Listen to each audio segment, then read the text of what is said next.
En el mundo antiguo, los gobernantes eran aclamados como dioses y mandaban enormes ejércitos para crear grandes imperios. Esos emperadores y sus imperios hacían historia conquistando y absorbiendo pequeñas naciones. Una pequeña nación conquistada una y otra vez fue la israelita. No ha habido ningún pueblo en la historia con más probabilidades de ser olvidado. Pero no era un pueblo corriente. Era el pueblo de la Biblia. El pueblo de Abraham, el primero en conocer al Dios verdadero. El pueblo de Moisés, el único ser humano que ha visto a Dios cara a cara. Y el de David, guerrero, rey y adúltero. La historia de los israelitas nos impartió lecciones únicas sobre Dios. Y en manos de grandes rabinos como Gilel y predicadores como Jesús de Nazaret, la Biblia de los israelitas cambió la forma en que los humanos entendían el bien y el mal, y la forma en que debían tratarse unos a otros. Y por increíble que parezca, los israelitas tuvieron tanto impacto en la historia de la humanidad como cualquier imperio que haya existido jamás. El reino de David, la saga de los israelitas. Episodio primero, junto a los ríos de Babilonia.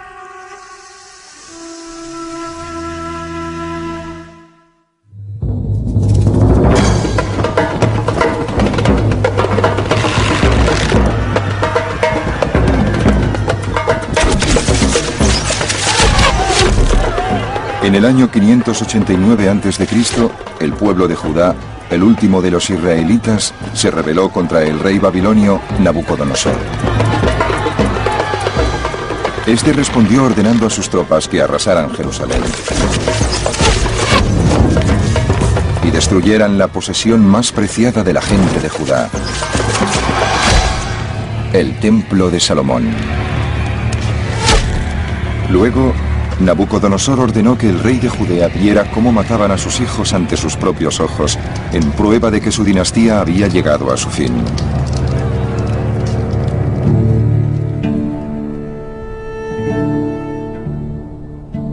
Al fin, los babilonios llevaron a la gente de Jerusalén al exilio en Babilonia.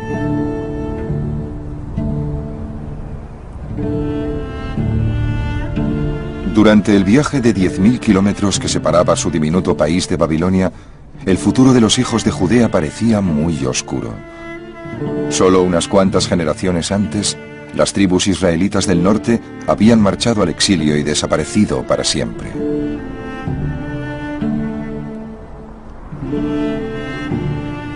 Los hijos de Judea también parecían destinados a desaparecer, perdiendo para siempre la memoria de su existencia como pueblo.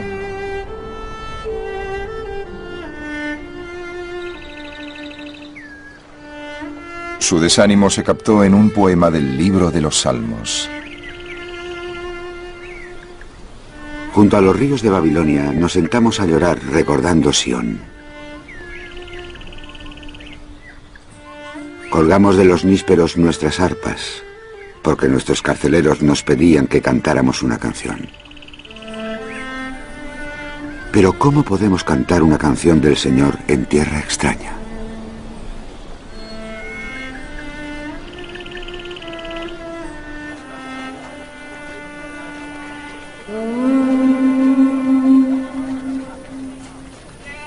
A pesar de su desesperación y de las pocas probabilidades a su favor, los judíos decidieron luchar para sobrevivir como pueblo.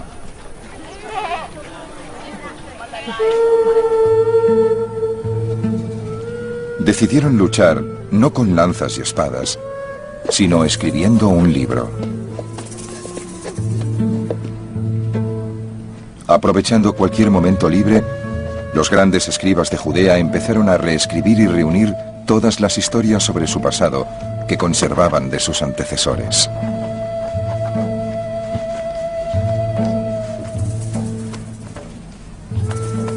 El texto que compilaron fue la primera edición del libro con mayor influencia en la historia de la humanidad, la Biblia hebrea. La Biblia fue el primer libro. Y se puede discutir si es una obra histórica buena o mala, pero yo creo que es extraordinaria para ser un primer intento. Porque fue la primera vez que los humanos escribieron una historia así, que abarcara tantas generaciones. Y es una maravilla que lo hicieran tan bien a la primera y que su impacto haya perdurado tanto.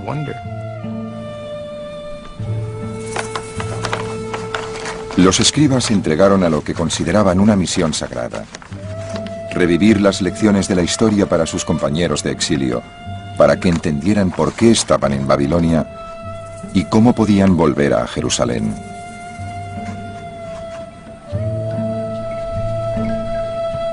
Su libro era una guía sobre cómo debían vivir los exiliados de Judea, no una historia en sentido literal.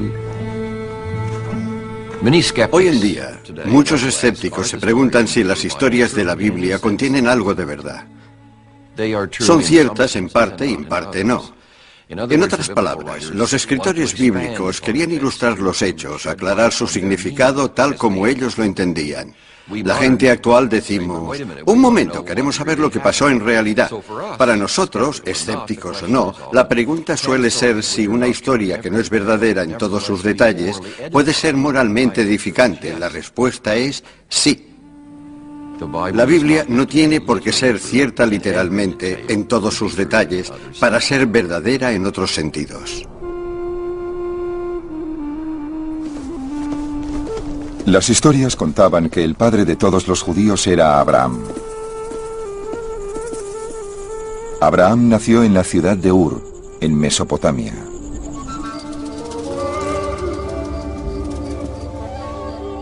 Según el libro judío de la tradición y la ley, el Talmud, la gente del país de Abraham adoraba el cielo, y cada ciudad adoraba un cuerpo celeste distinto.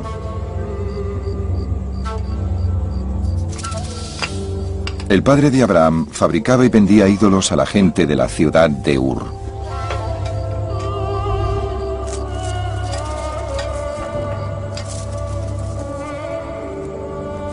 Pero Abraham no podía aceptar las ideas religiosas de su padre. Hay una leyenda muy famosa que dice que cuando Abraham era un muchacho, su padre Terah tenía una tienda que estaba llena de ídolos. Un día le dijo a su hijo, vigílame la tienda un momento, voy a salir. Cuando volvió, se encontró con que todos los ídolos de la tienda estaban rotos, menos el más grande, que tenía un bastón de madera en las manos. El padre dijo a Abraham, ¿qué ha pasado? Te dejé a cargo de la tienda, ¿qué ha pasado? Abraham dijo, no te enfades conmigo. Este Dios más grande ha destruido a todos los demás. Su padre dijo, ¿te has vuelto loco? Si son de madera y piedra. Y Abraham dijo, ajá, precisamente, solo son madera y piedra, y esta historia viene a decirnos que fue Abraham el primero en descubrir que había un solo Dios en el universo, que Dios creó el cielo y la tierra y no al revés. Según las historias, cuando Abraham empezó a decir que creía en un solo Dios que regía el universo, ese Dios le dio una misión. Y el Señor dijo a Abraham, dejarás tu país, tu familia y la casa de tu padre, y te irás a un país que yo te mostraré, y lo convertiré en una gran nación. Bendeciré a los que te bendigan, y maldeciré a los que te maldigan. Y todas las familias de la tierra serán bendecidas a través de ti. La historia dice que Dios guió a Abraham hasta una tierra cercana a Egipto llamada Caná. En Caná, Dios probó a Abraham y Abraham intentó aprender de Dios. En su encuentro más perturbador, Dios pidió a Abraham que le sacrificara a su hijo. Abraham, Abraham, dijo Dios, toma a tu hijo, tu único hijo, tu amado Isaac, y ofrécemelo en sacrificio en la cima de una montaña que te señalaré.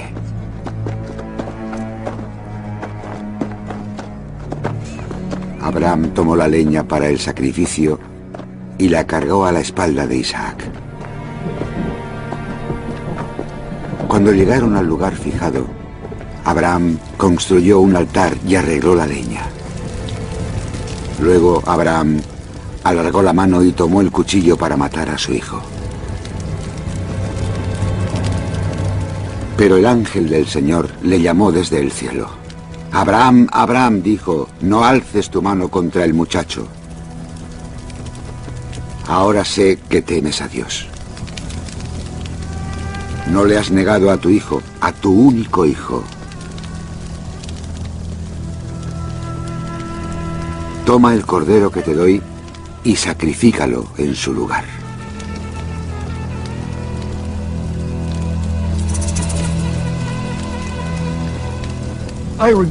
Yo lo veo como un pulso, a ver quién puede más. En el último momento, cuando Abraham ya tiene el cuchillo en la mano y está dispuesto a hacer el sacrificio, ¿quién se echa atrás? Dios o su ángel dice, vale, me doy por satisfecho, no lo hagas. ¿Lo habría hecho Abraham? Nadie lo dice. Tal vez ponía a prueba a la deidad, igual que la deidad, según cuenta la historia, ponía a prueba a Abraham.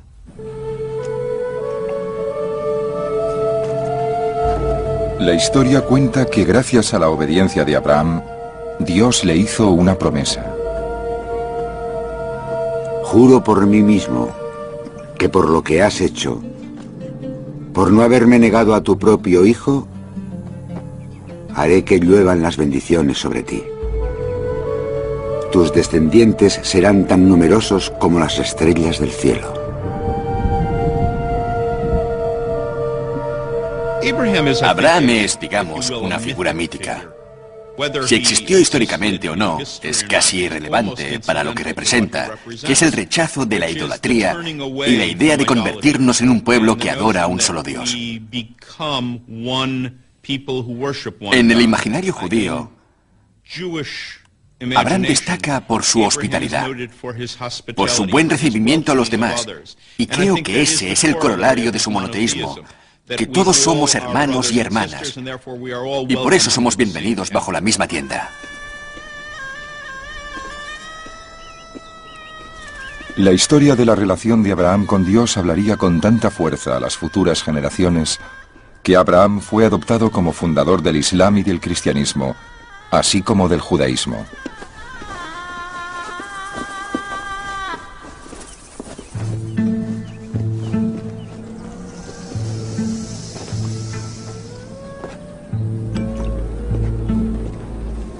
Pero para los escribas exiliados en Babilonia, escribir sobre sus antepasados no era suficiente.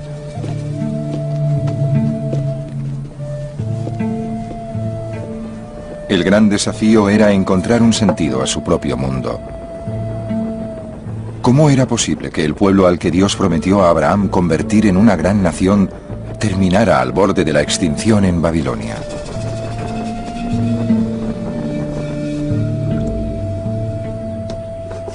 Uno de los problemas del monoteísmo es que no tienes a nadie a quien culpar cuando tienes problemas.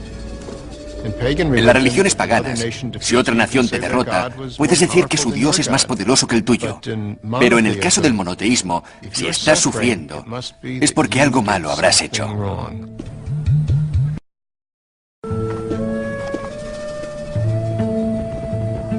El libro de los escribas era sobre todo para explicar a sus compañeros de exilio qué habían hecho los israelitas para perder el favor de Dios. La historia empezó con la vida del hombre al que los escribas dedicaron más palabras que a ningún otro. Su nombre era Moisés, y es uno de los héroes más improbables que se hayan representado jamás.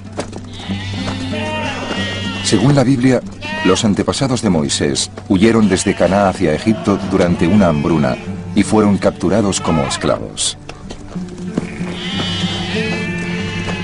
Luego, Moisés tuvo que huir de Egipto después de matar a un egipcio que estaba maltratando a un esclavo israelita. En el desierto se casó con una mujer nómada y se ocupó de cuidar de las ovejas de su suegro.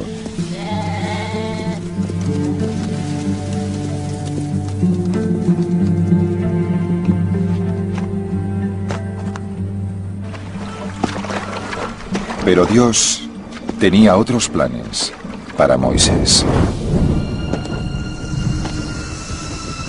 Dios se le apareció como una llama que ardía dentro de un arbusto. Moisés miró y vio que el arbusto ardía, pero no se quemaba. Moisés dijo: «Debo acercarme a ver algo tan extraño». Cuando Dios lo vio, le dijo a Moisés desde dentro del arbusto: «Yo soy Yahvé, el Dios de tus antepasados, el Dios de Abraham, el Dios de Isaac, el Dios de Jacob. He visto la desgracia de mi pueblo en Egipto y te mandaré a decirle al faraón que deje salir de Egipto a mi pueblo israelita». Moisés le dijo a Dios: «¿Y quién soy yo para ir al faraón a decirle que deje salir a los israelitas de Egipto?». Dios dijo: «Yo estaré a tu lado». Entonces Moisés le dijo a Dios: «Por favor, Señor, manda a otra persona, porque nunca fui elocuente, soy lento y dudo al hablar».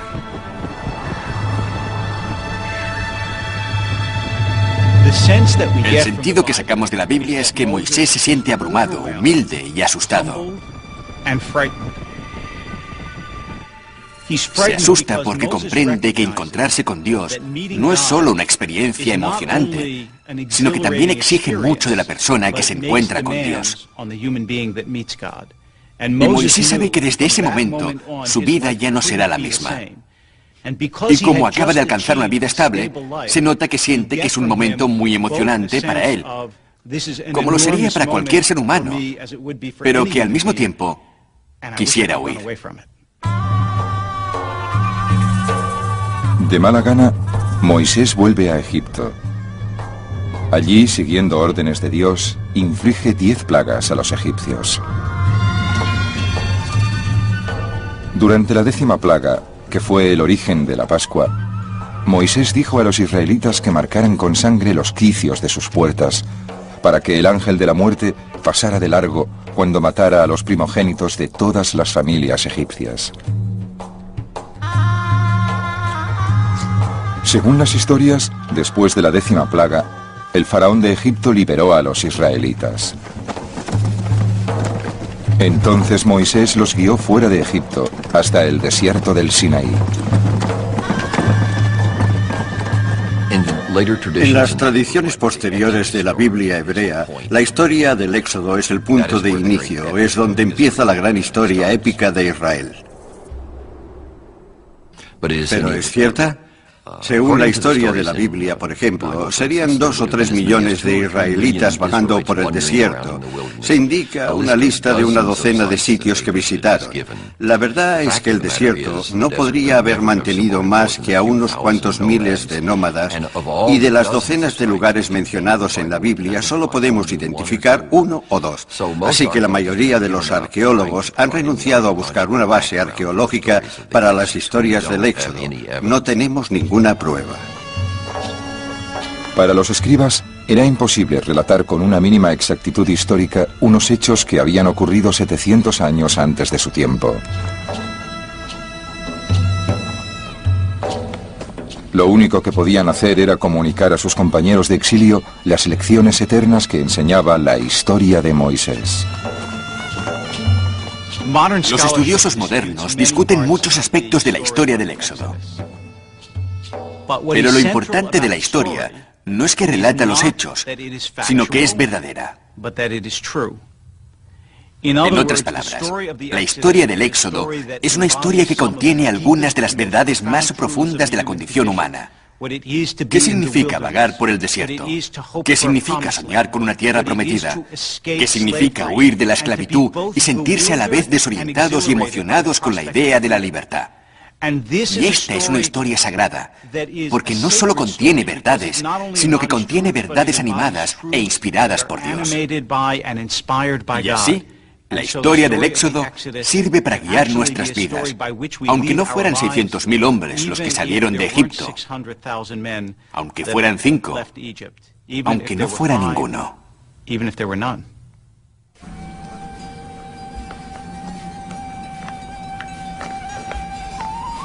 Para los escritores de la Biblia, las verdades más importantes se encontraban en la historia de cómo Dios entregó a Moisés las leyes que su pueblo debía observar para siempre.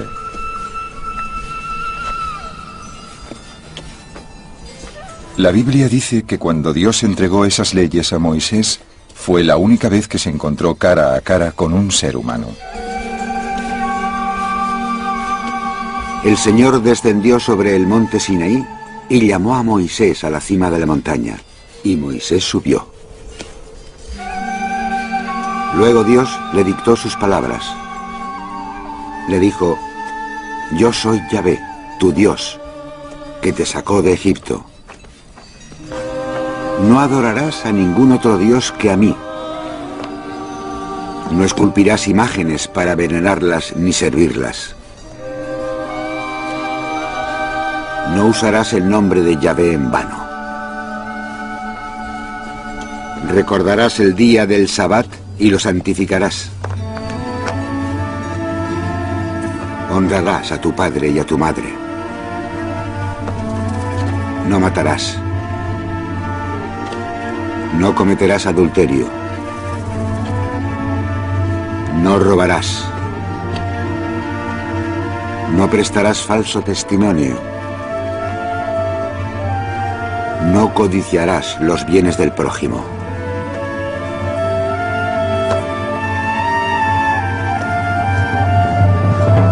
Cuando Moisés bajó del monte Sinaí, la piel de su cara estaba radiante, porque había estado hablando con Dios.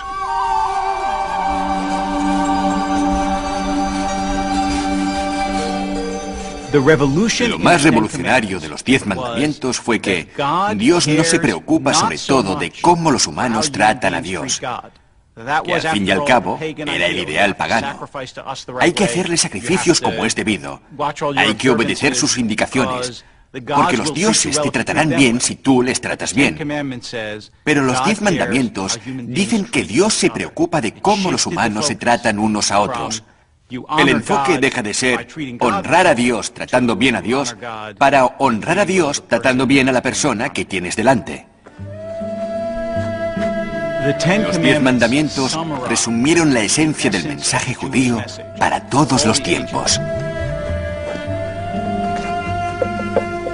Para los escribas, lo que ocurrió en el monte Sinaí fue la clave para entender por qué Israel había perdido el favor de Dios. Porque los 10 mandamientos eran el núcleo de un contrato vinculante entre Dios y los israelitas. Uno de los grandes descubrimientos de los estudiosos del último siglo fue que en el antiguo Oriente Próximo había todo tipo de documentos legales, tratados entre naciones y entre individuos. Y en la Biblia, el contrato entre Dios e Israel adopta la forma de esos antiguos contratos. Usa la terminología legal de la época. Es como si ese contrato, firmado hoy en día, dijera: en lo sucesivo, Dios será la parte contratante de la primera parte, e Israel será la parte contratante de la segunda parte. Considerando que la parte contratante de la primera parte guió a la parte contratante de la segunda parte fuera de Egipto, lejos de la esclavitud, se acuerda que no tendrá otros dioses, etc. El contrato, en realidad, usa terminología legal. Se entendía como un contrato entre Dios e Israel. Dios ha hecho esto, esto y esto por vosotros, y esto es lo que vosotros tenéis que hacer a cambio.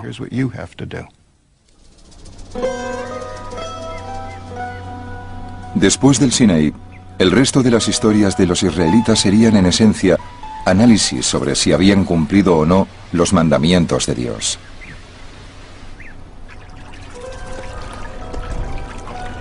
Fue un desafío al que tenían que enfrentarse sin Moisés para guiarles. Porque según las historias, después de conducir a su pueblo por el desierto hasta la tierra prometida de Caná, Dios prohibió al propio Moisés que entrara.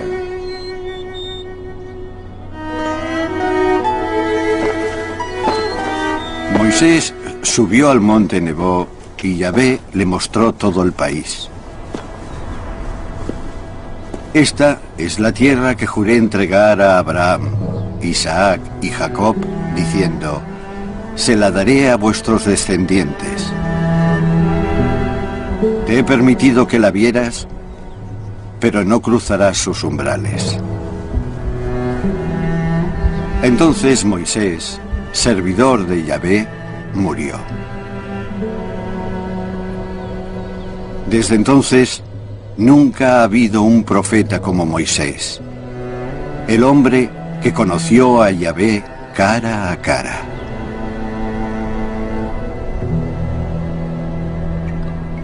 Tenemos a un hombre que, para empezar, no quería ser profeta.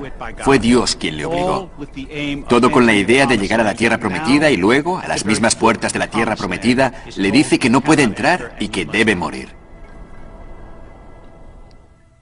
El dolor de ese momento es casi insoportable. Y también la sensación de que la vida de Moisés, a pesar de todos sus triunfos, es una vida frustrada. Lo único que hace que el lector pueda seguir es que la Biblia termina diciendo que Moisés vio a Dios cara a cara. Por eso, aunque Moisés no llegó a ver la tierra prometida, que era el objetivo de su vida, sí llegó a ver a Dios. Lo que, tal como dice la Biblia, es el objetivo de cualquier vida.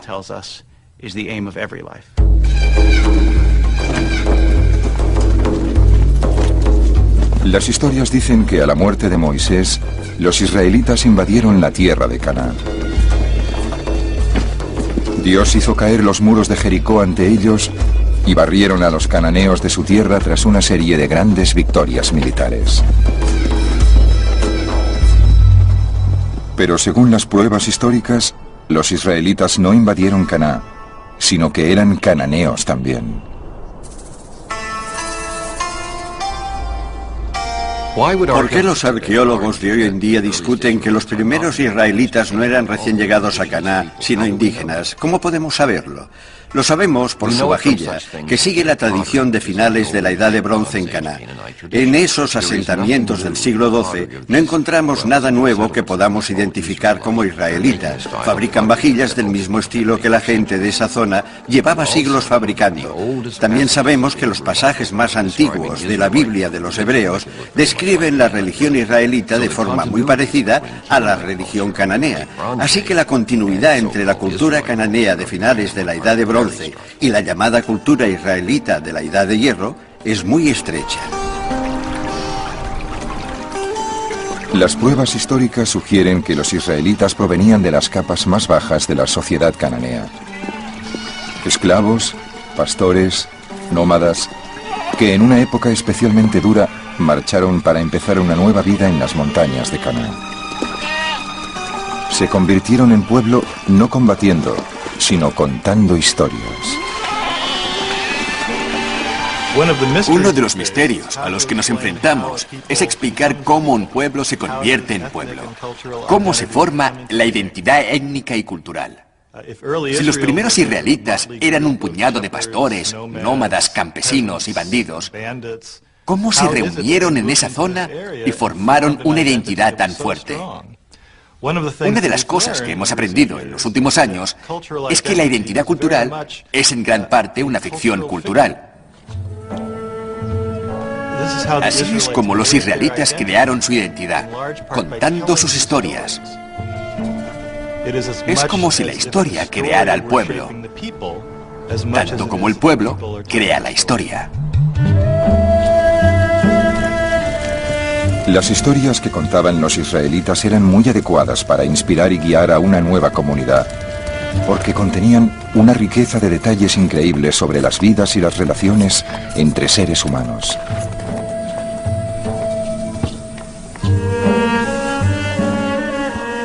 Después de convertirse en pueblo, los israelitas siguieron contando historias que exploraban el bien y el mal que hay dentro del corazón humano, para dar lecciones sobre Dios y su contrato con Israel.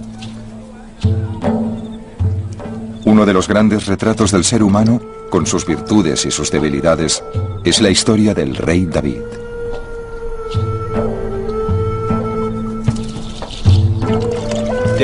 La de David es una historia humana, realmente palpitante de realismo. No es solo la historia de un héroe, es la historia de una familia desestructurada y de un hombre lleno de defectos, pero que no podía resultar indiferente. Y eso inspiró a un genio literario temprano, tal vez el primer genio literario de la historia, para poner la vida de este hombre sobre el papel, o digamos que sobre el pergamino.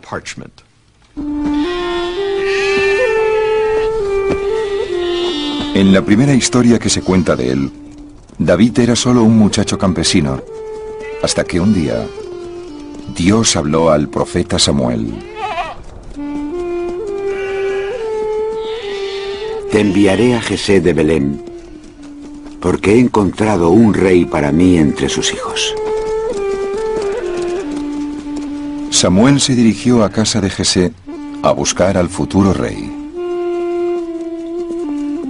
Samuel vio al hijo mayor de Jesé, pero Yahvé le dijo a Samuel: no te fijes en su aspecto ni en su altura, porque yo le he rechazado. Yo no miro como los humanos. Ellos ven las apariencias, pero yo veo el corazón. Dios dijo a Samuel que rechazara a 7 de los hijos de Jesé, uno a uno. Luego Samuel preguntó: ¿no tienes ningún otro hijo? Jesé contestó: solo queda el más pequeño, que está cuidando el rebaño. Dios dijo: levántate y úngelo. Él es el elegido.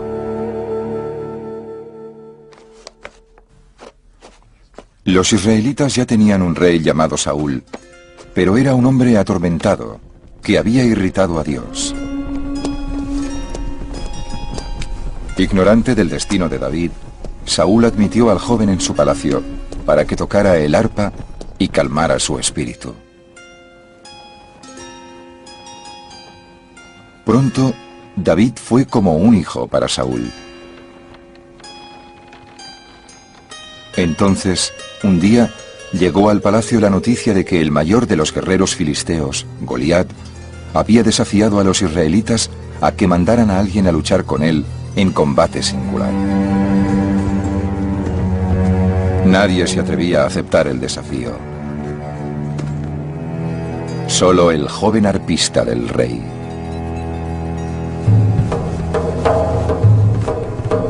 Con la honda en la mano, David fue a luchar contra Goliat. El filisteo vio a David y se burló de él, porque David no era más que un muchacho. El filisteo le dijo: ven aquí, daré tu carne a los pájaros del cielo y a las bestias del campo. Pero David contestó: tú vienes a mí con espada y lanza, pero yo lucharé contra ti en nombre de Dios, mi Señor.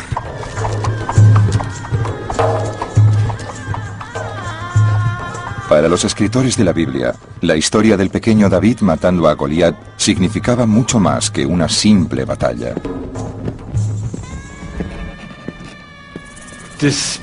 A pesar de las fantasías que tenían de ser un pueblo poderoso y más numerosos que las estrellas del cielo y todo eso, sabían que eran un pueblo pequeño y que había vastos imperios al sur y al este que podían conquistarlos en cualquier momento. Por eso, no dejaban de insistir en la idea de que hay cosas más importantes para el ser humano que la fuerza física. Cuando David mató a Goliat, su fama se extendió por Israel. El amor del rey Saúl se convirtió en celos, e intentó matar a David una y otra vez. David huyó de la corte de Saúl y se convirtió en un bandido. Una noche, desde su escondite, David vio a Saúl y su ejército. Para los hombres de David, era la ocasión perfecta para salvar su vida y convertirle en rey. En medio de la noche, David y uno de sus hombres se abrieron camino hacia el campo enemigo y encontraron a Saúl dormido en su campamento. Entonces el hombre dijo a David: «Déjame que lo clave en el suelo con su propia lanza». David contestó: «No le mates. Nos llevaremos la lanza que hay junto a su cabeza y su jarra de agua y nos marcharemos». Cuando llegó a la colina más cercana, David levantó la lanza de Saúl y le llamó. David sale y le lanza un discurso a Saúl diciendo que no le desean ningún mal. Y de repente, en uno de esos giros tan notables de la narrativa bíblica, Saúl dice: «¿Es tu voz, David, hijo mío?», y se echa a llorar. Cuando el rey Saúl muere en una batalla contra los filisteos, el hijo menor del pastor ve cómo se cumple su destino. David es coronado rey.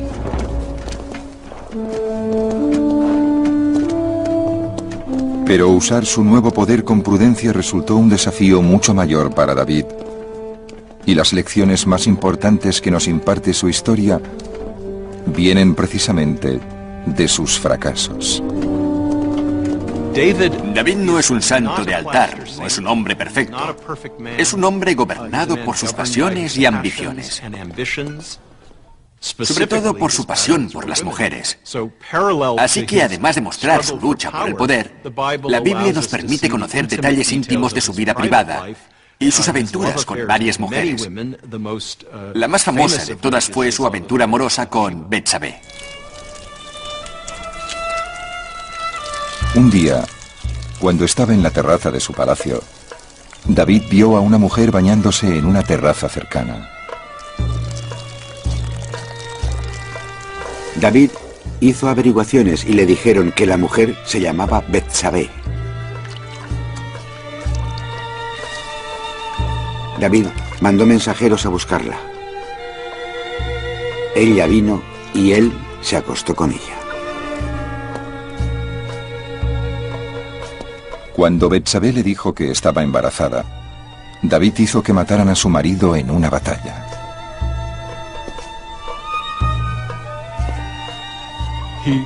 Mira por la ventana del palacio y ve a una mujer preciosa bañándose en la terraza de una casa cercana. Y ahí es donde se mete en un lío. Pero el lío no es el sexo. El lío lo causan sus torpes intentos por esconder el adulterio. Y cuando no lo consigue, se libra del marido asesinándolo. Después de eso, toda su vida se desmorona.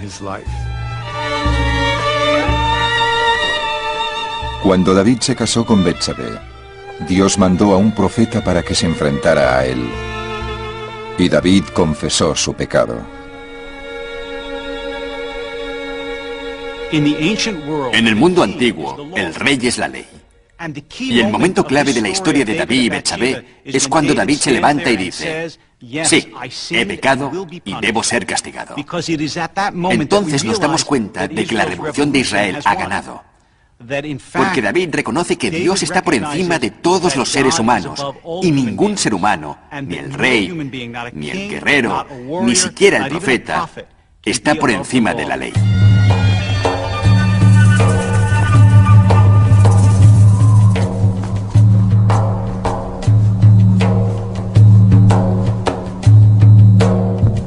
Como castigo por su pecado, Dios maldijo a David y a sus descendientes. Por ese motivo, tu casa nunca se verá libre de la espada. Tú has actuado en secreto, pero yo actuaré a la vista de todo Israel.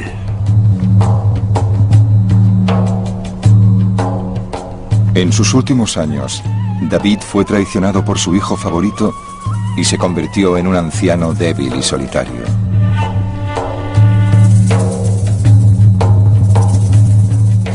Para los escritores de la Biblia, la violación de los mandamientos por parte de David y la maldición de Dios sobre su casa ayudaban a explicar los desastres que sufriría Israel en los años posteriores a David.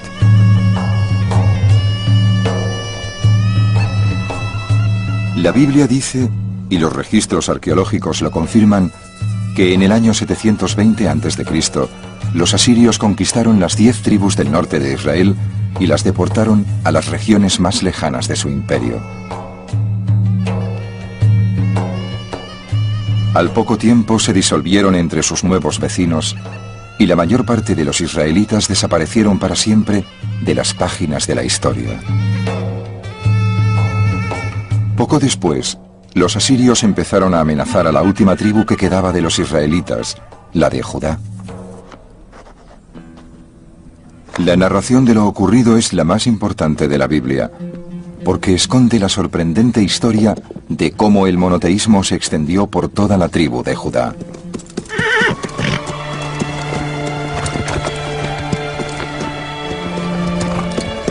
En el año 640 a.C., la tierra de Judea estaba gobernada por el rey Josué.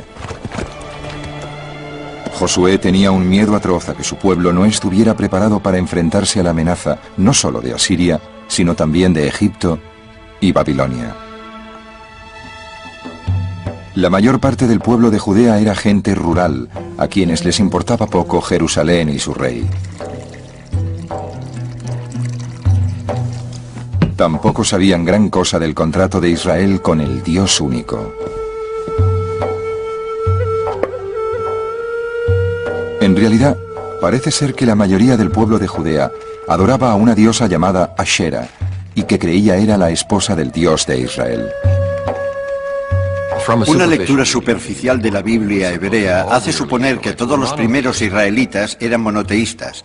Pero hoy en día, muchos arqueólogos y estudiosos de la Biblia creen que el monoteísmo fue una evolución mucho más tardía y tal vez no llegó a imponerse hasta la caída de Jerusalén a principios del siglo VI a.C. Así que los primeros israelitas eran casi todos politeístas.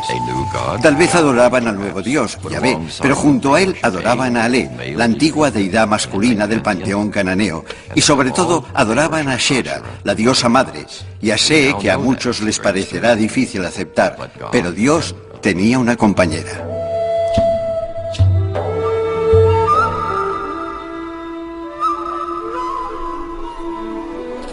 Pero el rey Josué y sus aliados entre los sacerdotes del templo de Jerusalén decidieron unir a la nación en la creencia de un Dios todopoderoso. Y así, en el año 622 a.C., dijeron que en el templo habían encontrado un libro desconocido hasta entonces, escrito por Moisés, llamado el Deuteronomio. Un día, cuando estaban limpiando el templo, alguien salió corriendo y dijo a los sacerdotes que habían encontrado el libro en el templo. Ahora, por el lenguaje que se cita en este libro, sabemos que se trata del libro del Deuteronomio. Los estudiosos contemporáneos creen que el libro del Deuteronomio se escribió más o menos por esa época y lo dejaron en el templo para que se descubriera y así se originaría la Reforma. El libro del Deuteronomio prohibió el culto de Ashera y otros dioses paganos. Y algo mucho más importante, decía que el propio Yahvé solo podía ser adorado en el templo de Jerusalén. Y así, según la Biblia, Josué envió sus tropas a las cimas de las montañas, donde los israelitas llevaban siglos haciendo sacrificios. Josué destruyó todos los templos de las montañas que los reyes de Israel habían construido para provocar la ira de Yahvé. A todos los sacerdotes de las cimas que estaban en sus templos, los descuartizó sobre los altares. Y en esos mismos altares quemó huesos humanos.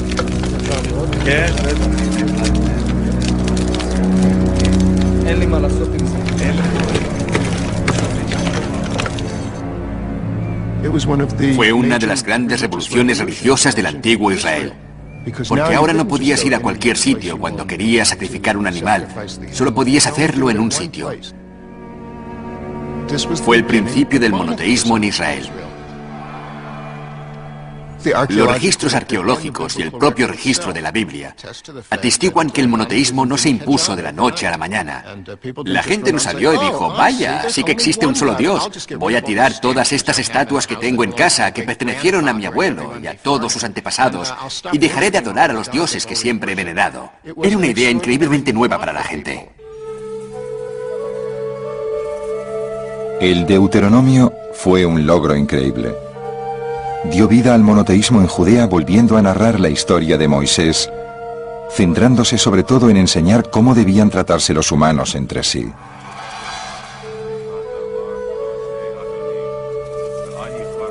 El primer inspirado por el nuevo libro fue uno de los grandes profetas sociales, Jeremías, que contó al pueblo de Judá las promesas que Dios les hizo en el Deuteronomio.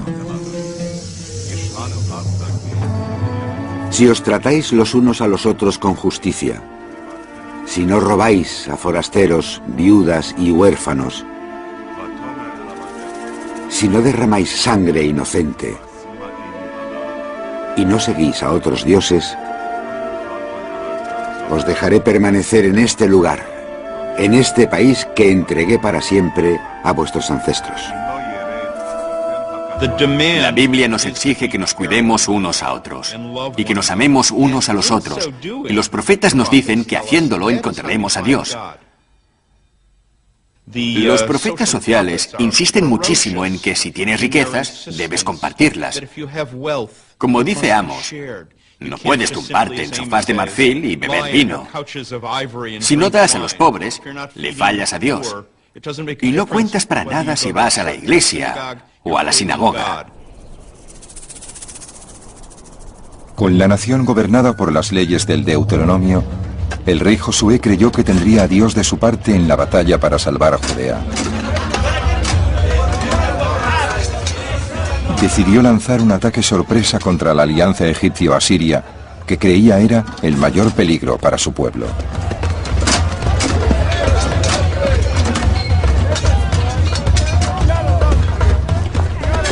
En el año 609 a.C., Josué y sus hombres pusieron una trampa al ejército egipcio. En la batalla que siguió, los judíos quedaron rodeados y el rey Josué resultó muerto.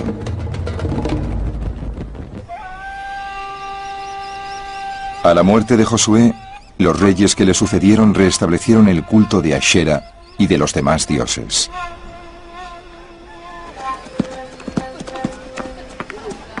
En respuesta a su abandono del monoteísmo, el profeta Jeremías dijo al pueblo de Judea que había recibido un amenazador mensaje de Dios. La palabra de Yahvé llegó a mí. Ve a casa del alfarero. Y fui a casa del alfarero y le encontré trabajando en el torno. Pero la vasija que hacía le estaba saliendo mal, como ocurre a veces con las vasijas de barro. Así que volvió a empezar. Entonces escuché la voz de Yahvé. Casa de Israel, ¿es que no puedo hacer yo lo mismo que el alfarero? Oíd, os estoy preparando un desastre. Según Jeremías, Dios estaba tan irritado que decidió mandar a los judíos al exilio y volver a empezar.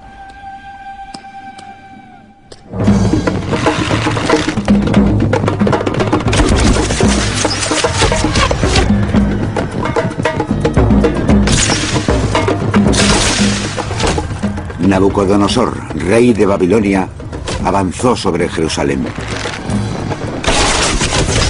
y robó todos los tesoros del templo de Yahvé y todos los tesoros del palacio. Luego envió a toda la gente de Jerusalén al exilio.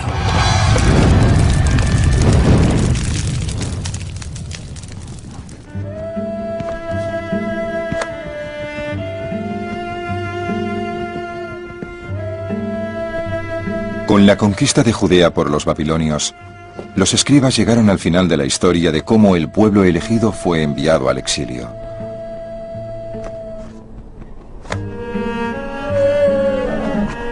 Pero incluso con esta nueva Biblia en su poder, los judíos parecían destinados a desaparecer, como todas las pequeñas naciones arrancadas de su patria. Porque en un mundo donde los imperios arrasaban cuanto hallaban a su paso, ¿cómo podía un libro de historias salvar a un pueblo de la extinción?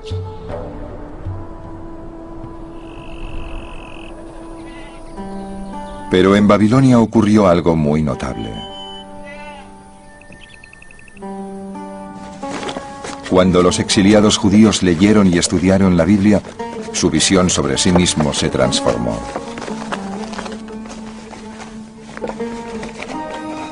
Serían unas historias muy interesantes, aunque solo fueran historias del pasado. Pero para el pueblo de Israel, esas historias eran su historia. Cuando aprendías la historia de los israelitas que lograron la libertad en Egipto y vivieron hechos extraordinarios al salir de allí, no la leías como un bonito cuento para contar a los niños. Eran tus propias creencias sobre el poder, la importancia de la liberación al ser libre. No es historia, no es memoria, es vida, forma parte de ti. Los exiliados podían entender mejor por qué estaban en Babilonia leyendo la Biblia. La Biblia contiene un registro del contrato entre el pueblo de Israel y su Dios. Pero también recoge las penas previstas por violación del contrato. Y una de las que están en la lista es el exilio.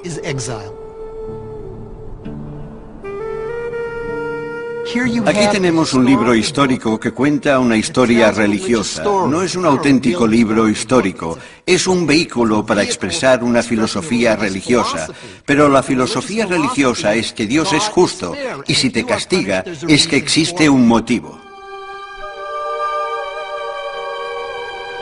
Las historias también contenían otro mensaje. Para los que aceptaban su culpa y cambiaban de actitud, había esperanza. Si regresas a tu Dios y obedeces su voz con toda tu alma y tu corazón, Él hará regresar a los cautivos. Aunque te hubieran exiliado en los límites del firmamento, Dios puede hacerte volver, incluso desde allí.